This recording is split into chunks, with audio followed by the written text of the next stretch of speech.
एक गरीब परिवार में उसकी माँ और एक छोटा बेटा रहते थे।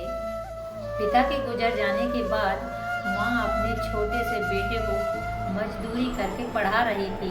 हर रोज जब माँ बेटा खाने को बैठते तो माँ अक्सर कहती कि बेटा, मेरा पेट खराब है, या फिर मुझे भूख नहीं है, या फिर मैंने काम पर ही कुछ खा लिया था।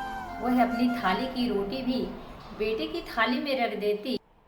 बेटा चुपचाप खाना खा लेता और खुश हो जाता। सालों बीत जाते हैं और बेटा पढ़ लिख कर एक अफसर बन जाता है और घर में अब किसी भी चीज़ की कोई कमी नहीं रहती है।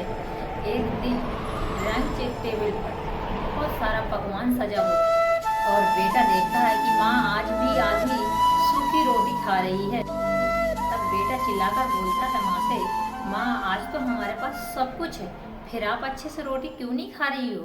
तब माँ मुस्कुराते हुए अपने बेटा से कहती है, बेटा बरसों से भूखा रहने की आदत पड़ गई ताकि तुम्हारा पेट भर सके, और अब अगर ज़्यादा खा लूँगी तो ममता को बुरा लगे कि जिस बेटे के लिए भूखी रही आज उसी के सामने सारा स्वाद ले रही है। तब बेटे की आंखों में आंसू आ जाते हैं और उसके समझ में आ जाता है कि माँ वो नहीं होती। तब बेटे को समझ आ जाता है कि माँ को वह भूख लगने वाली बात कोई बीमारी नहीं बल्कि सबसे बड़ा किया हुआ बेटे के लिए त्याग था।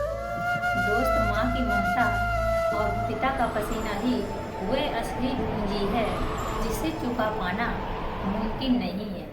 इसलिए हमें इतना करना चाहिए कि हम उनकी कभी भी उम्मीदें ना तोड़ें।